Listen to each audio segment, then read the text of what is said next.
The month of April is our month of multiplication by power. Tell your neighbor, multiplication by power. Multiplication by power. Multiplication by the anointing. Multiplication by the anointing. Multiplication by power. Multiplication by power. Multiplication by the anointing. Multiplication by the anointing. Hallelujah. Amen. The anointing of God, the power of God. Without the power of God, you can't do much. Amen. Kana usina simba ra Mwari, hauna zvizhinji zvaunogona kuita. Praise the name of Jesus. Amen. Without the power of God, you will be a crybaby the whole of your life. Kana usina simba ra Mwari, hazvina basa kuti wakura sei, upenyu hwako hwese unenge uchingoridza mheri. Hallelujah. Amen. You need the power of God. I want somebody to desire power this morning. Amen. You need to desire the power of God. Amen. Without the power of God, sicknesses will be ravaging your body. The devil will be staying in your house and in your heart and in your veins and in your arteries. Tell your neighbor, I desire power. I desire power. I receive the power of God. I receive the power. I receive the power of God. I receive the power of God. Let's read Luke chapter 4, verse 18 to 19. Luke chapter 4, verse 18 to 19. The Spirit of the Lord is upon me because He has anointed me. He has empowered me. Hallelujah. To proclaim good news to the poor. Hello. This is Jesus. He is reading from the book of Isaiah. The Spirit of the Lord, the Holy Spirit, is upon me.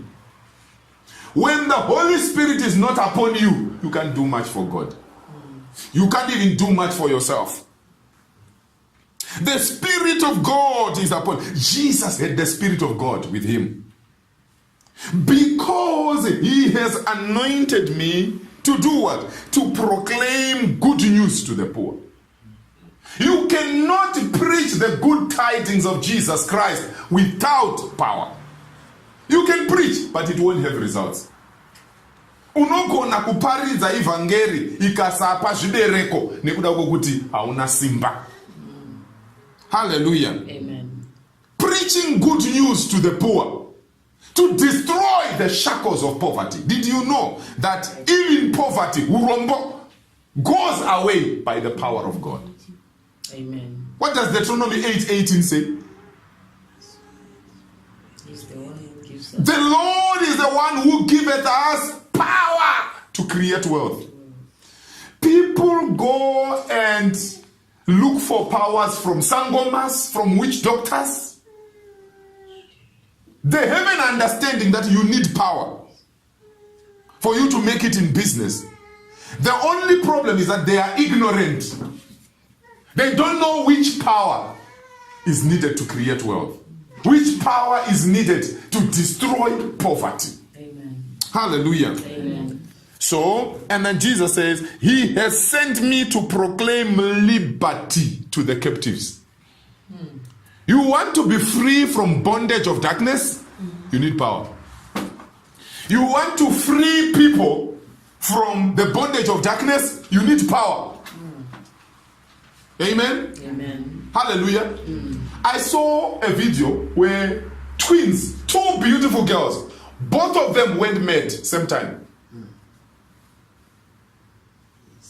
My twins mairi lese vakapenga boy mwechete. You think it's normal? Let me tell you something. You need power. If you don't have power, you can't do much. Two twins going mad, mental, one time. They went hospital to hospital, no help. Until they came to the house of the Lord. As soon as they arrived in the church, the demons left them. Tell your neighbor, power. Power. The only language that the enemy understands is power. Hello? Amen. You see, even in the physical world. I've said this before. There are people, when we were doing A level at Nyatsime College in Chitungwiza, there are some people that you will look at. They say, I beat you. You look at their stature. They are short or they are thin. You say, hey, you, I will destroy, I will kill you. They say, are you sure of what you are saying? You say yes. I say, okay, let's meet at 5 p.m. today by the dining hall. Right? So you come there knowing that I will teach this small boy something. By the time you arrive there, there will be one guy who doesn't have a shirt, they have a vest to show you the muscle. Those bodybuilders. This small boy has hired a bodybuilder from Seke Chitungwiza. Strong man. And the man will just be seated on one stool like this, quiet. And the small boy is seated next to that man. And you are to fight. You have agreed that you shall fight because you know he's a thin boy. Yeah. So when you arrive there, you don't know whether to pass quietly or to apologize or to kneel to the small boy and say, because we already knew that's how it worked. So if somebody has disappointed you, you go into Seke, you find one bodybuilder, you agree to give him something, you bring them to Nyatsime. Tell them about power. The big man didn't need to talk to you. You just needed to see the kind of power that is likely to come out of the muscles. You don't have to look at your muscles because you already know yours. Tell them about power. That was physical power. Simbare panyama. Amen? The same applies to the spiritual. How powerful are you? Sometimes we are faced with challenges and we say, back to sender in Jesus. Do you know the sender? Do you know how powerful they are? In the name of Jesus, back to sender. Anybody can say back to sender, but do you know the kind of sender? Do you know what they have done until they send the stuff they sent to you? So before you say back to sender, make sure your muscles spiritually have grown. Because you are saying back to sender, as it is trying to go back to sender, the sender is saying now, kill. I wanted you to make sick, but now kill. Ndanganda kutuma ngonorwarisa chenda unouraya. Akuti back to sender what? Tell them I'm powerful. To set the captives free. We have Jesus on our side, but that is not guaranteed. He is our chief commander, but you must learn to fight for yourself. Amen and amen. Mm-hmm. You see, when the 12 spies were sent into Canaan, what did they find? Does anybody remember? They find powerful, good fruits, looking very delicious. But there's something else they saw. What did they see? Especially the 10. What did they see? They saw the giants. And when they came back, they arrived, they told everybody, hey, that land is full of good things, but they are giants. Can I tell you something? In every person's promised land, they are giants. Help me tell your neighbor that. In every person's promised land, there are giants. I don't like the way you are saying it. In every promised land, there are giants. Everybody's promised land has got giants. Ramangwana rako iri raunoti rakajeka iri kune mhitsa dziriko dzaunofana kutanga wakunda. People are hoping that somebody will fight on their behalf. Can I tell you something? Except for your pastor who will fight on your behalf. Generally, people have no time. People who say, I'm praying for you. That is if they even say thee to God.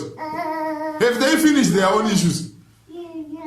Tell your neighbor, I will take personal responsibility. I will take personal to acquire power. To acquire power. So that I can remove the forces of wickedness. So that I can remove the forces of wickedness. Hallelujah. He has sent me to proclaim liberty to the captives. and recovering of sight to the blind. It's not everybody that will open blind eyes. You need power. Whether it's spiritual eyes you are opening or it's physical eyes you are opening, you need power. Let me tell you something. When you don't have power, do you know you can see a blind person and just say, can't Jesus just open someone's eyes? You touch the eyes of the blind man, you say, now, blindness, go, eyes, open. If that blindness is caused by demons, what is likely to happen? Gets onto you. The blindness moves from that one to you. Tell me, I need power. I need power. Hello? I need power. Wanga uchizama kuvhura maziso ebofu pauri kuti udzinge dhimoni rakabata maziso aya iwe ndiwo abofu. Tell neighbor, I need power. I need power. Tell neighbor, you need power, my friend. You need power, my friend. Hallelujah. To set at liberty those who are oppressed. To set at liberty those who are what? Oppressed. People are oppressed. You know oppression? Oppressed. Under pressure. Under financial pressure. Under spiritual pressure. Under physical pressure. Under psychological pressure. People are under pressure from demons. Amen. It is by the power of the Holy Spirit that you can dislodge oppression. Amen and amen. Amen. To proclaim the year of the Lord's favor. You cannot proclaim the great year of the Lord without power. Amen. Hallelujah. Amen. So we said, why do I need power? Luke 4 verse 18 to 19. Number one, to preach the gospel. So for those who are writing notes. Number one, I need power to do what? To preach the gospel. Number two, to proclaim freedom for those in bondage. To proclaim what? Freedom for those in bondage. It could be my own freedom or other people's freedom. Number three, to restore lost sight. To restore lost sight, both physical and spiritual sight. There are people who have lost sight. There are people you try to talk to. You say, can't you see what I'm talking about? They can't see. Their eyes are open, but they can't see. Praise the name of Jesus. Otherwise, there are things that people would not do. For example, smoking. Do you know what they have done here in Botswana now? There is one billboard. They have tried to sensitize people to smoking. Huh? They put a heart that is struggling to breathe, showing on the screen, to try and warn people that smoking kills. You think people are stopping smoking? They can't see. It is you who don't smoke who see that advert. Those who are addicted to smoking, who need to be saved, to be helped, they don't see it. They see it, but they don't. They need what? Power of the Holy Spirit. If they can submit themselves to Jesus, He will set them free. There are certain things that people do that they know are dangerous. For example, somebody takes someone's wife. Don't you know it's dangerous?